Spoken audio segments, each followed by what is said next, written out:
Solo estamos envejeciendo, y he pensado en eso últimamente. ¿No te parece loco lo rápido que pasa el tiempo?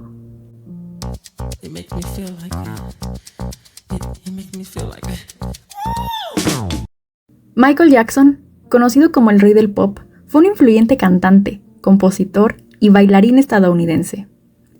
Aunque su carrera comenzó en su niñez, fue en los años 80 que despegó de manera estrepitosa y a día de hoy es considerado una absoluta leyenda musical. Desafortunadamente, él falleció el 25 de junio del 2009. Yo tenía 8 años.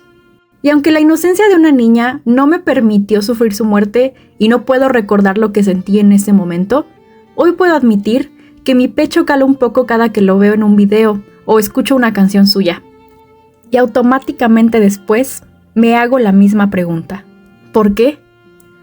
¿Por qué se murió Michael Jackson?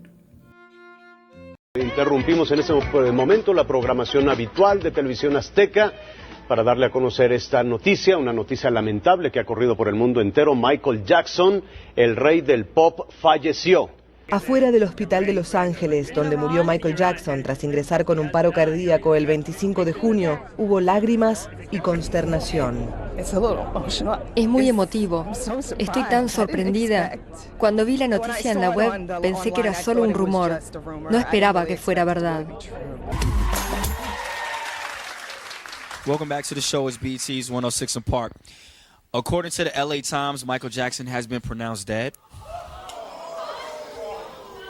Si tú viviste esa época, quizás recordarás las noticias que hubo alrededor de este suceso.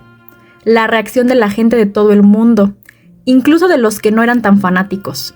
Gente dando entrevistas diciendo que no lo podían creer. Grupos de personas que hacían tributos fuera de su casa o que se reunían en lugares públicos a encender velas o a cantar sus canciones. En los canales de todo el mundo, de lo único que se hablaba era de él, de su muerte y de todo lo que había logrado en su vida. Mucho se dice que fue una muerte que paró al mundo, porque así fue como se vivió, al tratarse de Michael Jackson, el rey del pop, una leyenda. La respuesta humana emocional tras dicho acontecimiento fue normal. ¿Cómo se supone que uno debe actuar ante algo así? ¿Quién nos enseña a hacerlo? ¿Y después? ¿Qué se hace después? Por supuesto, el mundo no se detuvo realmente. Todos y cada uno de nosotros siguió viviendo después de eso, aunque haya implicado que una parte de nosotros hubiera muerto también. ¿Te suena de algo? Michael Jackson is dead. Michael Jackson. Are you being serious? Michael Jackson's dead. No. We're not taking that. Michael Jackson is not dead. No, Michael Jackson cannot be dead. He's not dead. No, well, he's not dead. Are you serious? Yeah, no, he died of a heart attack tonight in LA. A heart attack? Robert, have you seen him?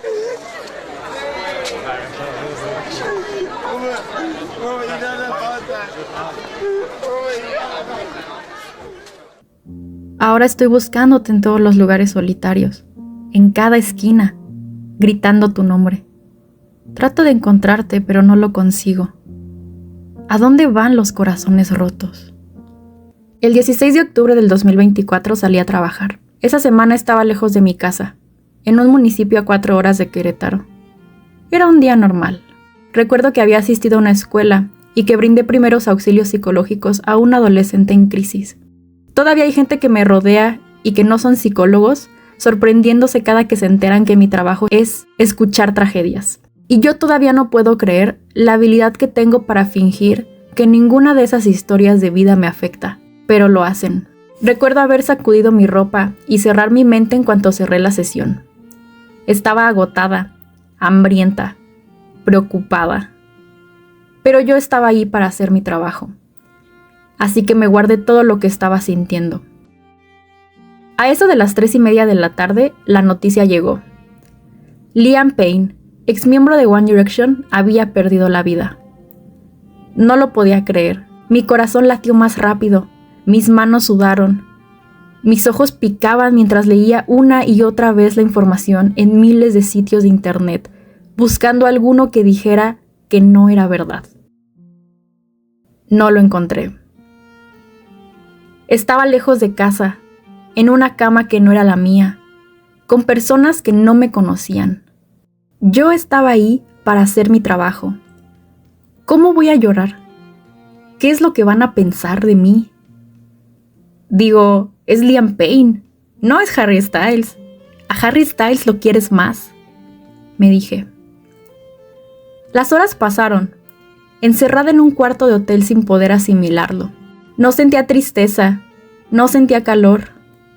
Comencé a recibir mensajes y llamadas de pésame de amigos, como si la pérdida fuera realmente mía, como si hubiera sido yo quien perdió a un padre, a un hermano, a un hijo, a un novio. ¿Quién era yo para recibir un consuelo? Una niña lastimada, una mujer que no podía sentir nada. A las 7 de la tarde, cuando el sol dejó de entrar por la ventana, me puse mis audífonos, busqué a One Direction y de entre su repertorio musical escogí una canción y subí el volumen. Entonces me puse a llorar. Pero, ¿por qué lloraba? ¿Era acaso una reacción involuntaria? ¿Era un dolor real? ¿Eran esos recuerdos de la infancia? ¿O solo era su voz penetrando mis oídos, recordándome que no volvería a cantar nunca más? Me fui a dormir y al día siguiente volví a trabajar. Parecía que sí, pero yo no volví a ser igual. ¿Por qué? ¿Por qué me siento así? ¿Tengo siquiera derecho a sentir este dolor? Mis manos son silenciosas. Mi voz está entumecida. Trato de gritar a todo pulmón, pero es muy difícil y las lágrimas caen por mi rostro. Si tan solo pudiéramos tener esta vida por un día más. Si pudiéramos regresar el tiempo atrás. La muerte es inevitable. Esto es algo que te enseñan desde muy chiquito. Como seres vivos que somos, cumplimos una línea fija.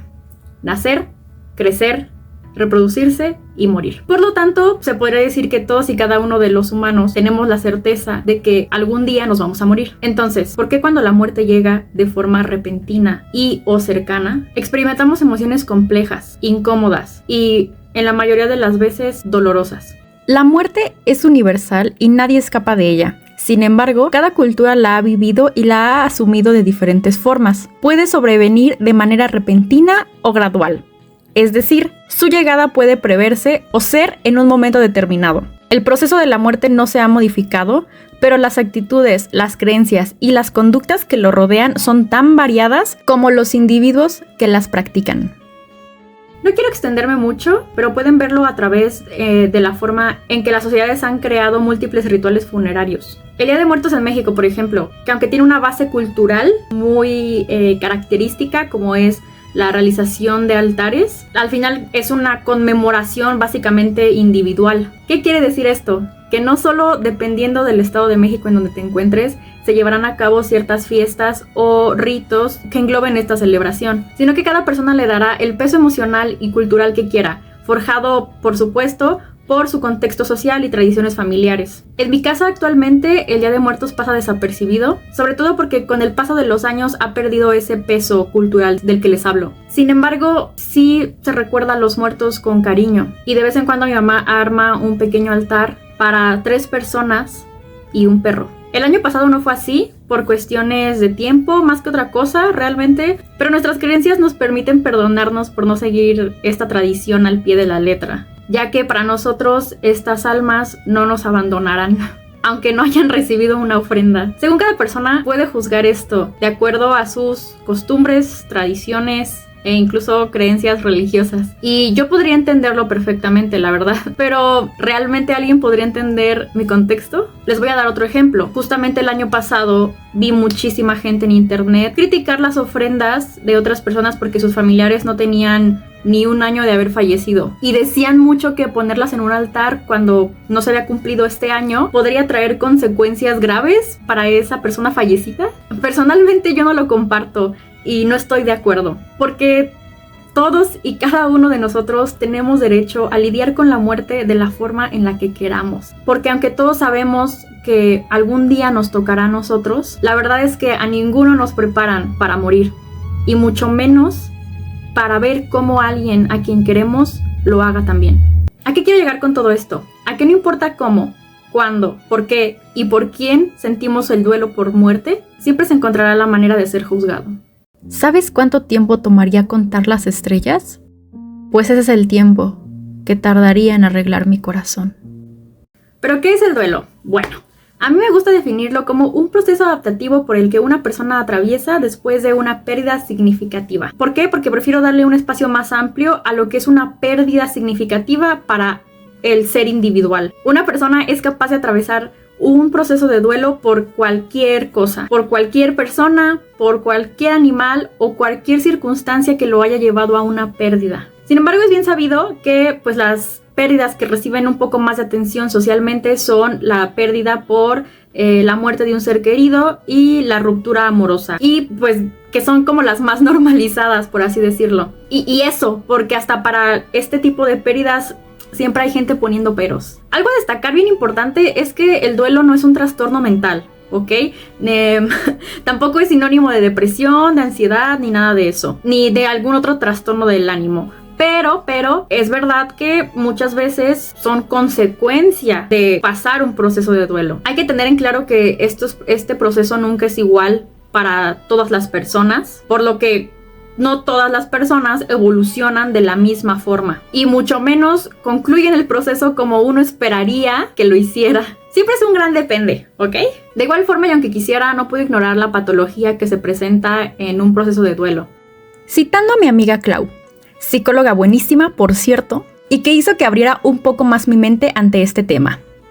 La patología en el duelo justamente es por la fijación. Te inhabilita. Quieres seguir viviendo en esa época y te cierra. Claro que hay distintos procesos de duelo y temporalidades, pero no es lo mismo alguien que reconoce extrañar a alguien desde hace 4 años pero siguió con su vida, como alguien que sí sigue en ese momento, con las mismas preguntas y sin aceptar ayuda, porque en el duelo recibimos distintas fuentes de ayuda. Para ayudarnos un poco más en el tema, podemos visitar varios autores y sus etapas del duelo. Seguramente las fases que más hayas escuchado son la negación, la ira, la negociación, la depresión y la aceptación, en ese orden. Estas etapas fueron propuestas por Elizabeth Kubler-Ross, no sé nunca pronunciar su nombre, y lo desarrolló para describir el duelo de personas cercanas a la muerte. Hoy en día, aunque para muchos es como un mantra, ¿no?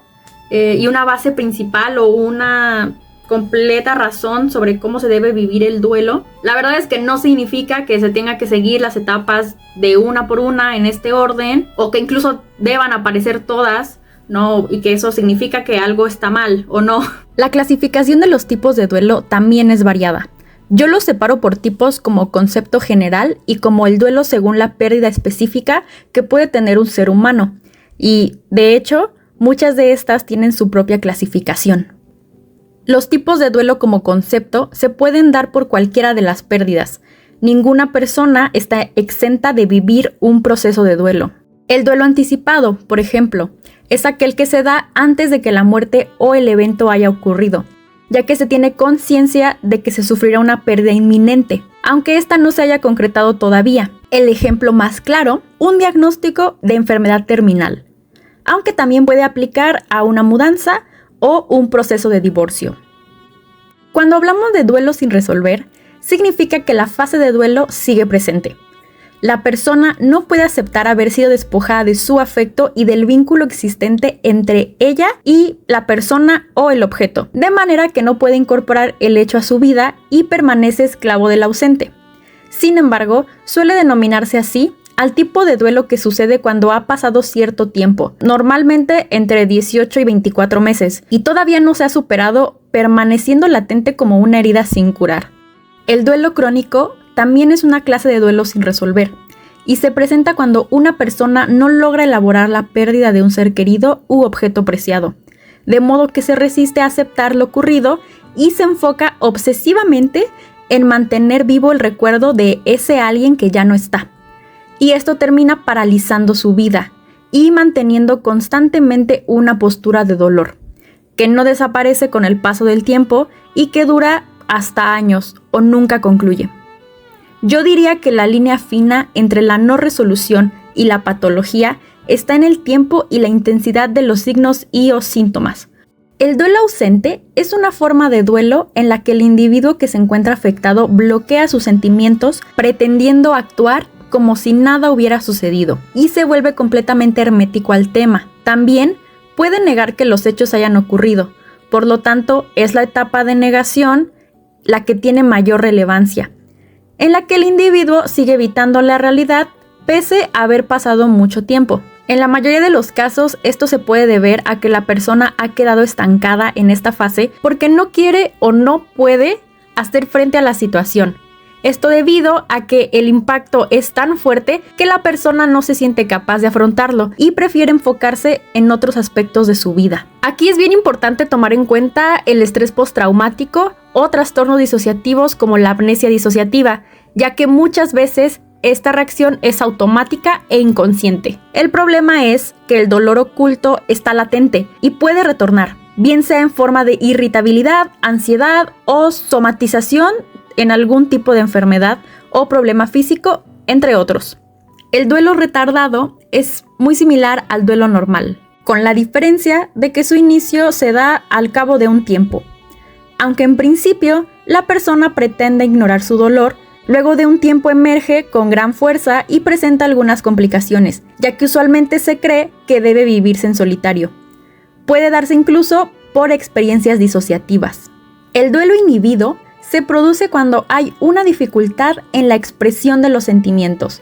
Por ejemplo, niños al ser abandonados que son incapaces de entender de todo la situación, o no poseen las herramientas emocionales para expresar lo que están sintiendo. El duelo distorsionado se manifiesta como una fuerte reacción desproporcionada en cuanto a la situación. Suele ocurrir cuando la persona ya ha experimentado un duelo previo y se encuentra ante una nueva situación de duelo. Y esto lo lleva a una situación mucho más intensa, dolorosa e incapacitante. De nueva cuenta, el trastorno de estrés postraumático y el trauma complejo suelen influir en esta reacción, pero no significa que es un hecho. Y por último, el tipo de duelo que nos tiene a todos aquí. El duelo desautorizado.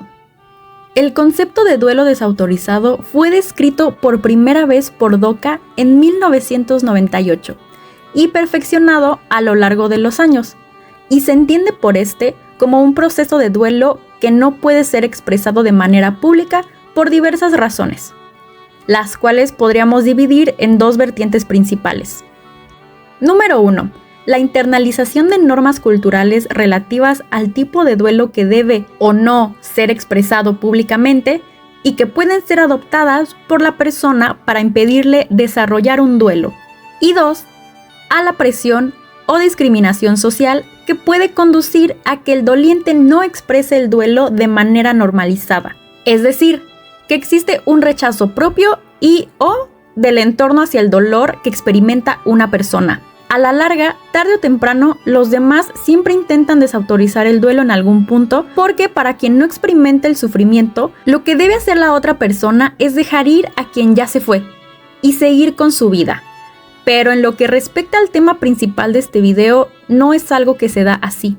Hay situaciones específicas en las que abiertamente se desautoriza el duelo desde un comienzo. Por ejemplo, se da mucho en el área clínica. Si eres un médico o una enfermera que ha perdido a un paciente y no necesariamente por muerte. Yo personalmente, al ser psicóloga, me enfrento constantemente a pérdidas en mi área laboral. Pacientes que dejan de asistir a terapia, por ejemplo, y no avisan y no dan señales de absolutamente nada. Si se fijan, como que está este discurso constante entre profesionales de la salud diciendo no te involucres sentimentalmente con los pacientes o con los casos, no te sientas mal por esta persona que estás atendiendo, etc. Y entiendo de dónde viene y por qué lo hacen, pero es que incluso siendo el profesional más profesional de los profesionales, el sentirte avergonzado por estar triste ante la muerte de una persona que estaba bajo tu cuidado, o que incluso no estaba bajo tu cuidado, sino que pues llegaste a conocer, llevabas su caso o lo monitoreabas constantemente, o en mi caso que soy psicóloga, que pues estuviste 10 sesiones con él y luego se fue, o no sé, pues hay una relación ahí, ¿ok? Laboral, profesional, pero finalmente hay una relación. Es que formar relaciones es lo más primitivo del mundo, o sea, sentir, no hay nada más primitivo y humano que eso. Al estar investigando sobre el tema para este video, me encontré en su mayoría con un montón de artículos sobre la muerte perinatal. Y me sorprendió mucho ver cómo había gente abogando que la muerte perinatal es un duelo desautorizado. Y no sé ustedes, pero me parece un poco impactante que se quiera insistir sobre esto porque es que yo ya lo doy por hecho. O sea, es que a mí me dices muerte perinatal y digo, güey, ¿por qué no sería un duelo?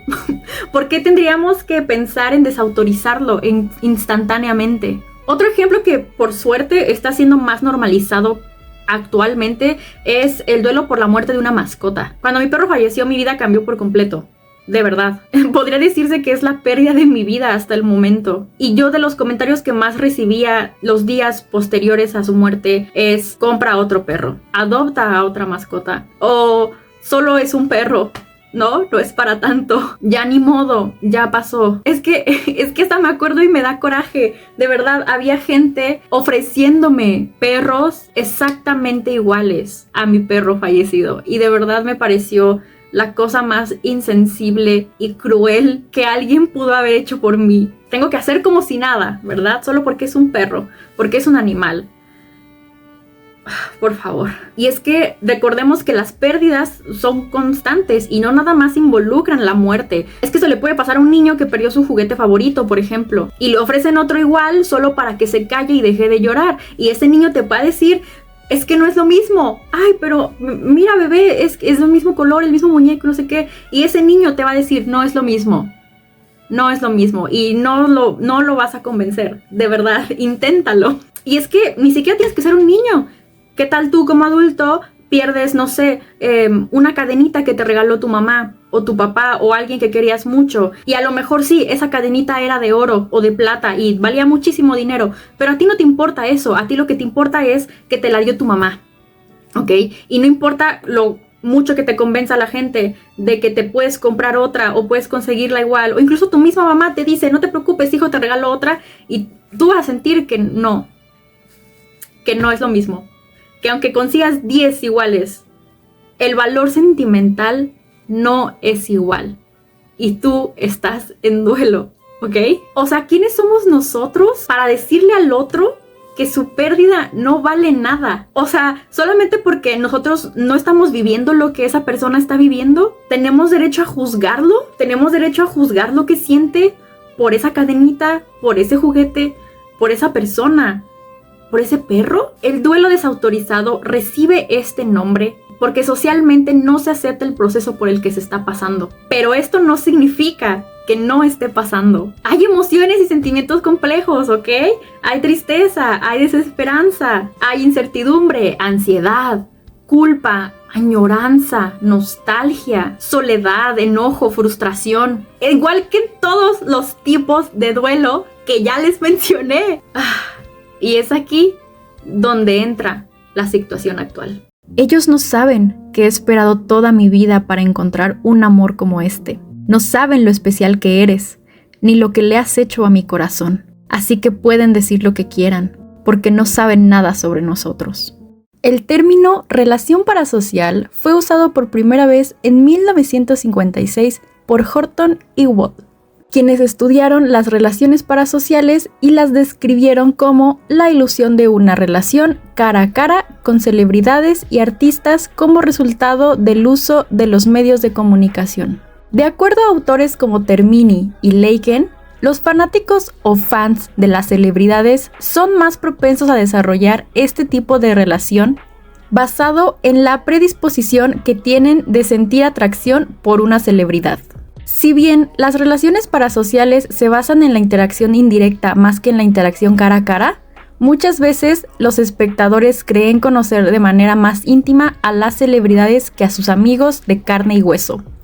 Esto ya que son los medios de comunicación quienes acortan las brechas entre estos dos sujetos y permiten que los fans tengan acceso a una porción de la vida privada de sus ídolos. Hoy en día, muchas empresas que dirigen a celebridades utilizan el concepto de amigo o novio como estrategia de marketing. Manejan al artista de forma que sus acciones, creencias, comportamientos e interacciones con los fans den la sensación de cercanía y exclusividad, provocando en sus seguidores emociones favorables que las empresas utilizan para vender al famoso y todo producto relacionado a él. Esto funciona de maravilla porque el fanático genera un vínculo unilateral con base en la conducta positiva del artista.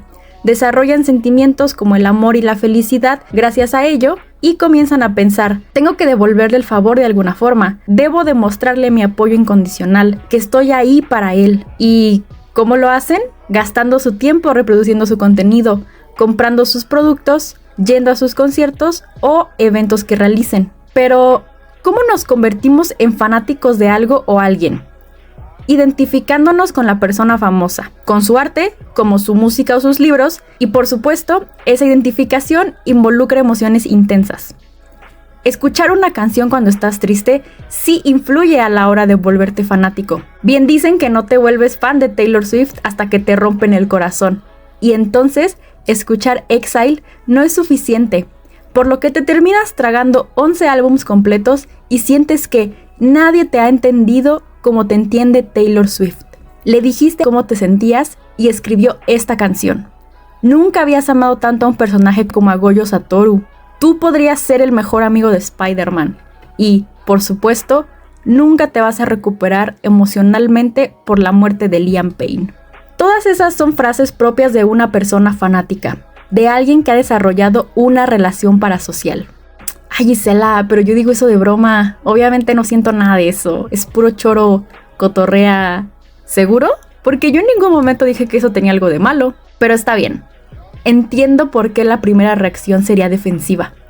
Las relaciones entre fanáticos y famosos dan más cosas malas de qué hablar que buenas. ¿Por qué sentimos tristeza y empezamos un proceso de duelo por el fallecimiento de un famoso? Muy fácil.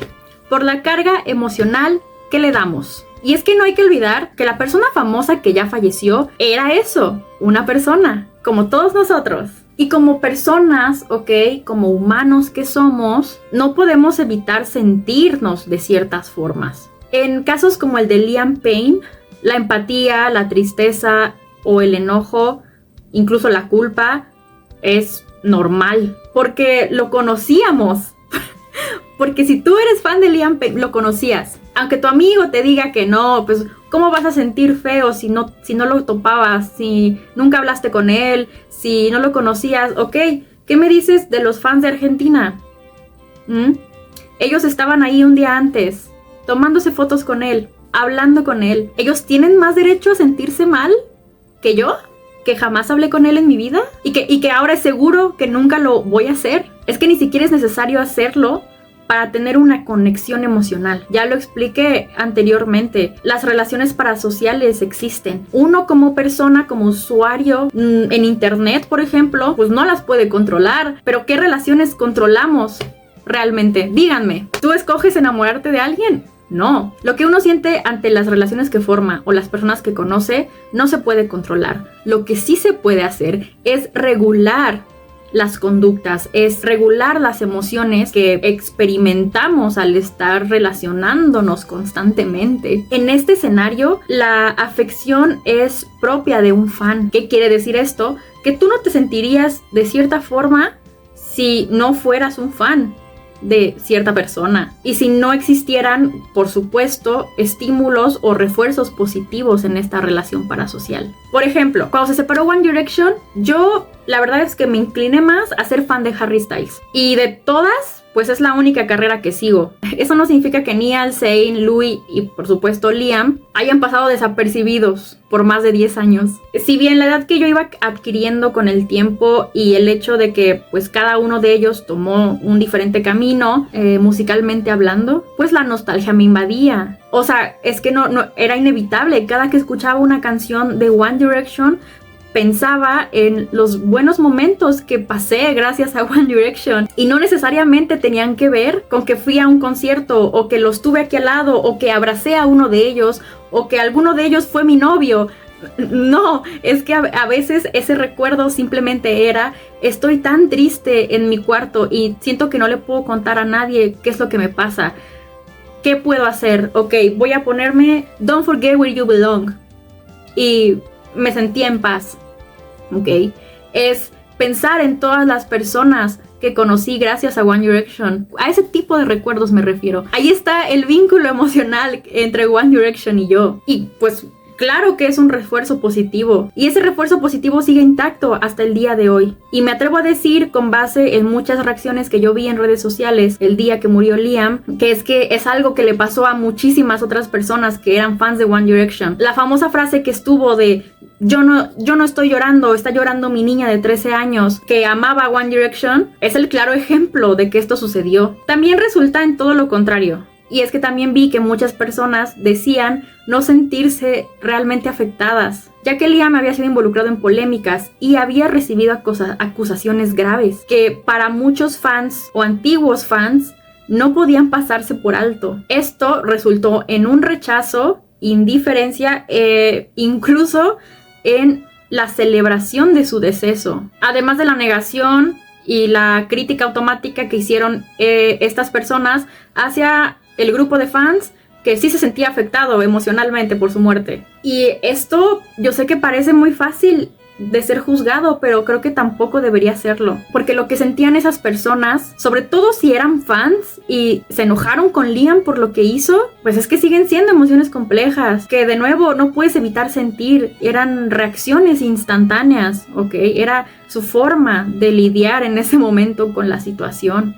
Y esta última parte es lo que me lleva a lo siguiente: ¿por qué el duelo por la muerte de un famoso es un duelo desautorizado? La muerte de Liam Payne sacudió al mundo porque era un hombre muy famoso. Las celebridades suelen tener esta atención masiva cuando mueren, porque aunque la gran mayoría de la población no tuvo un contacto directo o personal con él, recibir la noticia de que falleció nos recuerda a todos que efectivamente la muerte les llega, incluso a ellos. Les recuerdo, se nos olvida que todos nos vamos a morir. Y es que este recuerdo es suficiente para generar algo, aunque sea una pequeña angustia momentánea en las personas, ¿saben? O sea, sentir como de: si él se murió, también yo. A eso me refiero. La verdad es que lo que pasa cuando una celebridad muere es sin duda algo perfectamente estudiable. O sea, me refiero al fenómeno social. ¿A qué me refiero? A lo que pasó con Liam Payne. Tú podías ver lo que pasó. El dolor era real y era compartido. Había miles de fans fuera del hotel en Argentina. Estaban llevando velas, fotos, luces, oraciones, rindiendo homenaje a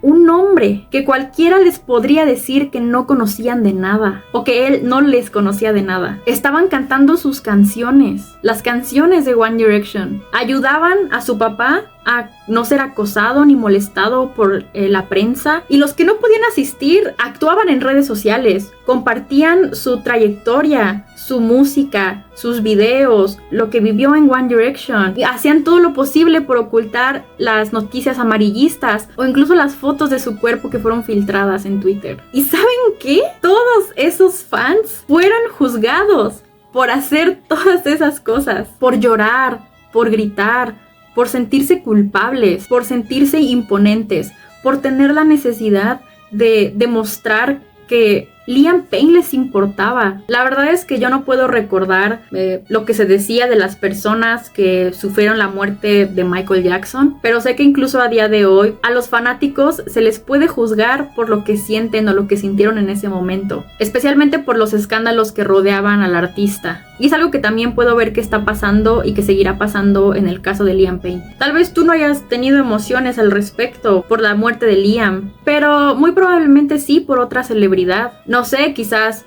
por Selena Quintanilla, Chester Bennington, Cepillín, Juan Gabriel, Kurt Cobain o cualquier otro que se te ocurra. Y muy probablemente hayas sentido que el duelo que viviste por esa persona haya sido menospreciado o juzgado. Es por todo lo que ya revisamos previamente que considero que la muerte de un ídolo es un duelo desautorizado. Es vivir con vergüenza, es tener miedo de lo que sientes por temor a ser juzgado. Es negarte a ti mismo la posibilidad de sentir lo que llevas dentro. Es comparar constantemente la pérdida de un famoso con otras pérdidas de tu vida y dejarla a un lado solo porque te hacen creer que no es la gran cosa, aunque tú lo sientas así. Por eso es un duelo desautorizado.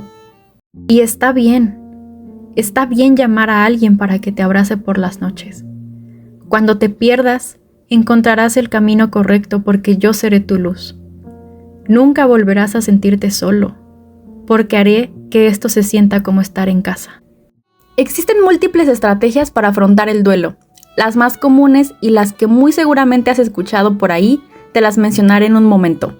Sin embargo, quiero dejar en claro que no todas le funcionan a todo el mundo o son suficientes según el caso. Por supuesto, tampoco son milagrosas ni resuelven el dolor de manera instantánea, pero toma las que necesites como una sugerencia. Número 1. Permítete sentir el dolor como otras emociones. Número 2. No juzgues tus emociones ni te compares con otras personas. 3. No te digas a ti mismo cómo deberías sentirte, ni permitas que otras personas te lo digan. 4. Date la oportunidad de llorar y hablar acerca de tu pérdida, tu experiencia, la vida y la muerte de tu ser querido, la ruptura con tu ex o antiguo amigo. Y hazlo las veces que lo creas necesario. 5. Puede resultar difícil sentirse motivado, por lo que sugiero modificar tu rutina normal si es necesario. Aliméntate bien, ¿ok? Ya que seguramente tengas deseos de dejar pasar comidas o quizás no tengas hambre, pero tu cuerpo necesita comer.